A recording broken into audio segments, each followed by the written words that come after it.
है? नक्शा। किसका? कैद खाने का। ये देखो, पैगाम आया है अबुल माली के वफादार का। वक्त आ गया है कि अबुल माली को कैद से निकाला जाए। कैद खाने का नक्शा भेज रहा हूँ। कुछ और जरूरी बातें बतानी है। फौरन बाजार में हमसे मिलो। बहुत अच्छे, हमें वक्त खराब नहीं करना चाहिए। एक बार कमाल खान से जान ले कि अबुल माली तक पहुंचने का रास्ता कहाँ से है, फिर हम उन्हें आजाद करवाएंगे। किसी को भनक पड़े उससे पहले काम खत्म करना होगा। लेकिन बेनजीर, हम बाहर जाएंगे कैसे? कहीं आवाम ने तुम्हें फिर से पहचान लिया तो और हमला किया तो? इस बार आवाम हमें नहीं पहचानी।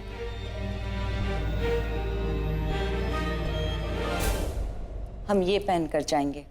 और हाँ, इस बार तुम हमारे साथ नहीं आ रही हो। हम दोनों का साथ साथ जाना खतरनाक हो सकता है। अब आपने आगे के लिए क्या सोचा है जोधा बेगम? हमें बिल्कुल भी ज्ञात नहीं कि अब बेनजीर अपनी अगली चाल क्या चलेगी। बस हमें हर समय उस पर दृष्टि रखनी होगी और फिर जो भी समस्या आएगी उसके अनुरूप हम हल निकालेंगे। पर क्या वाकई में इससे कोई फायदा होगा? पता नहीं, परंतु कम से कम हमें इतना तो ज्ञात रहेगा कि बेनजीर क्या कर रही है, कहाँ जा रही है, और फिर इसके अतिरिक्त हमारे पास कोई मार्ग भी तो नहीं बचा है। अगर जोधा बेगम, बेनजीर बहुत शातिर है, उसने अगर हमें धोखा देने की कोशिश की तो? ऐसे में हमें और भी अधिक चतुराई दिखानी होगी। पर हमें आशा है कि जिस तरह की परिस्थितियां बन गई हैं, शहंशाह के चारों ओर कड़ा पहरा है, ऐसे में बेनजीर कोई ना कोई भूल तो अवश्य करेगी और बस हमें उसकी उसी भूल को अस्त्र बनाना होगा।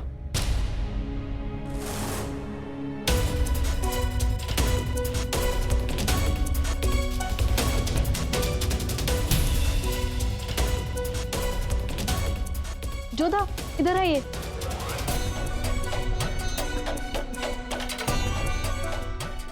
देखिए, बेनजीर कहीं जा रही है।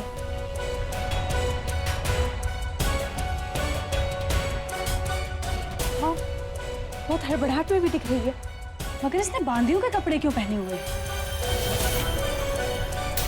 इसे कोई पहचान न सके, इसका अर्थ है ये अपनी अगली चाल चलने वाली है।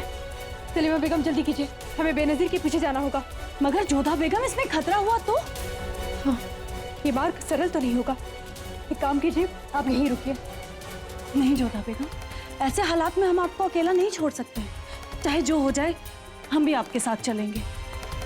मोती भाई, अगर कुछ देर तक हम नहीं लौटे तो हमारे ये पैगाम मलिका आजम तक पहुंचा दीजिएगा। जोधा बेगम, हमें भी भेस बदल के जाना होगा ताकि बेनजीर हमें पहचान ना सके। जी मोती, तुम अपने कुछ वस्त्र लेकर आ जाओ।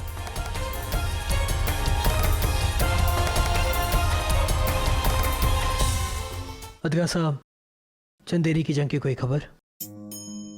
खबर अच्छी है शहंशाह। मिर्जा हाकिम ने बागियों के हौसले पस्त कर दिए हैं।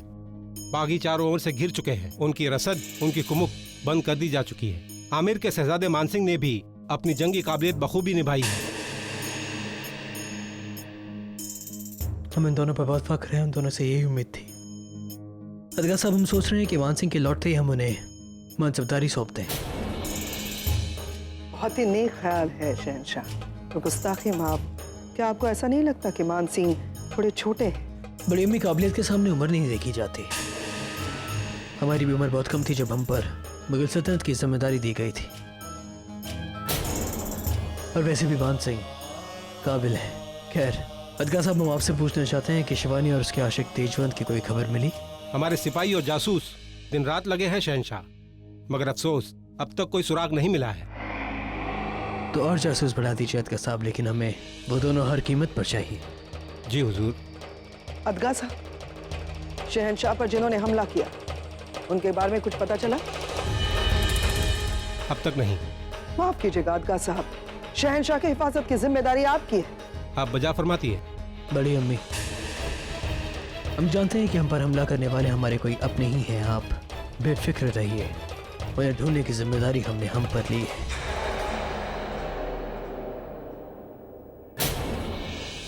आदम खान, हम आपसे पूछना चाहेंगे कि आप अभी आगरा में क्यों हैं, जबकि आप पर बाज बहादुर को रोकने की जिम्मेदारी दी गई थी? शहंशाह, हमारी फौज तैयार है। बाज बहादुर की हर हरकत पर हमारी नजर है। बस मौका मिलते ही हमारी फौज कूच कर जाएगी। बहुत खूब। दीवाने खास बर्खास्त।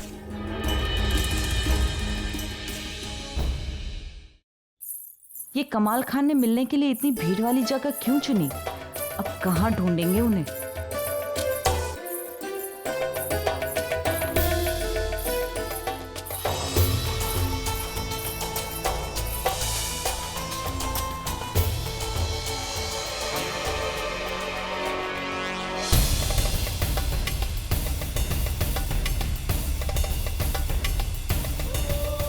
बड़ी वफादार निकली हमारी पायल, टूटकर हमें आगाह कर दिया।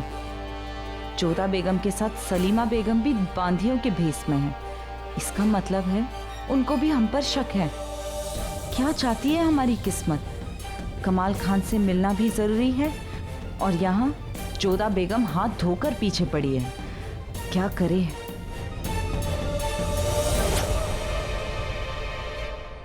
सलीमा बेगम, हमें सावधान रहना होगा। ये बेनजीर बहुत चतुर है, कहीं हमें पहचान न ले। हाँ जोधा बेगम, हमें होशियार रहना होगा। मगर हमारी समझ में ये नहीं आता कि ये बाजार में करने क्या आई है। ये तो हम भी नहीं जानते, परंतु जिस तरह से भेष बदल कर आई है, कोई न कोई रहस्य तो अवश्य ही होगा।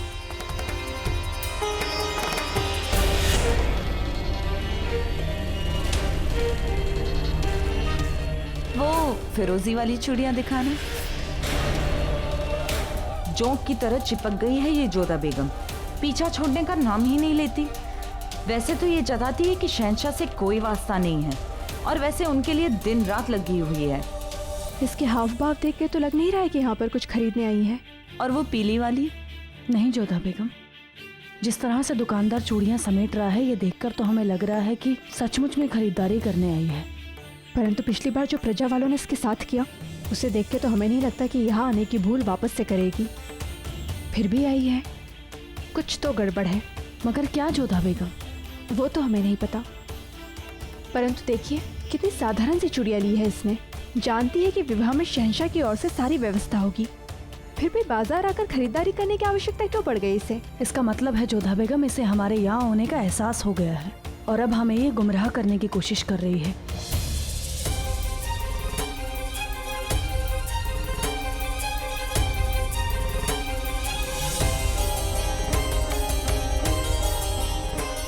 ये तो जा रही है जोधा बेगम।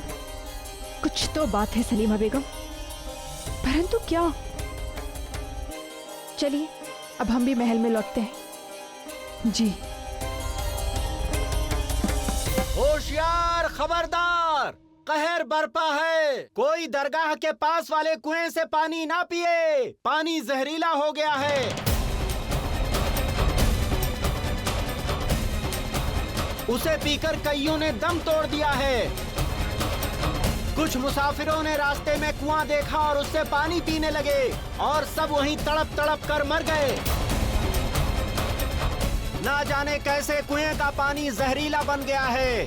होशियार, खबरदार, कहर बरपा है। हाँ, ये तो वही कुआं है ना जिसमें बेनजीर कूदी थी।